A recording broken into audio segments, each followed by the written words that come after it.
Hey, what's up guys, Rev here. Today we're going to revisit the topic of localization in the realm of anime and other content related to it. Now, a few days ago we talked about this article asking people to be nicer to localizers, which in response, I pointed to many different examples of unfaithful translations that have deservedly caused localizers to lose respect and trust from within the anime community. But the topic of localization was brought up again over the past day or so when Twitter users resurfaced an interview with a localizer from 2015. To briefly sum it up before we go into detail, the localizer was translating sections from the Skies of Arcadia RPG, and upon discovering what the localizer considered creepy for US audiences, among other themes, they took the liberty of essentially rewriting entire scenes in a way that they thought was appropriate. The literal, we decide what's best for you approach to translation. And before we go into further detail about that interview, let's reiterate the difference between translation and localization. Translation refers to the process of converting the meaning, the actual meaning beyond the literal meaning of the words, from one language into another. Most professional translators also localize translations, meaning that they adjust the translation's meaning or tone to cater to a target audience. Localization is a popular tool when it comes to translating anime, and while there's many people out there who reasonably hold the hardline opinion that any form of localization is bad, I'm of the ilk that believes some localization is okay if it's actually necessary.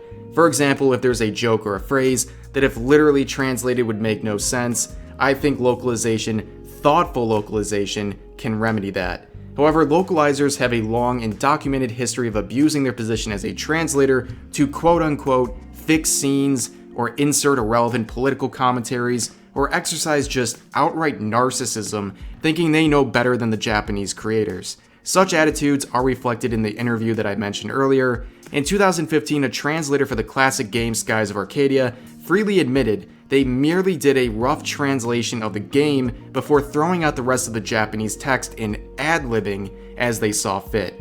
The main reason for these significant alterations, as quoted in the interview, was that they believed sections of the game might be a little creepy for US audiences.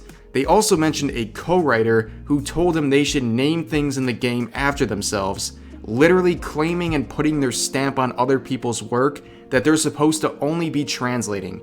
Continuing on in the interview, they also mentioned how they removed certain themes from the game entirely, toned down other themes, and even changed the humor and dialogue of characters to fit styles that they personally preferred.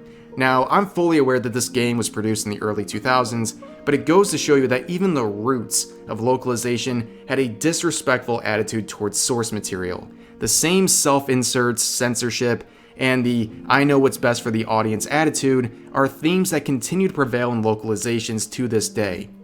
And I don't know if it's because localization of Japanese content is that niche, but to continually act so unprofessional, with little to no consequence for localizers, shows me that the market is pretty messed up. One where Japanese products suffer, fans suffer, but localizers who made the mess stay employed. But that's going to do it for this video. Let me know your thoughts and preferences about translation and localization in the comments section down below. Subscribe for more daily videos, and yeah, I'll see you guys next time.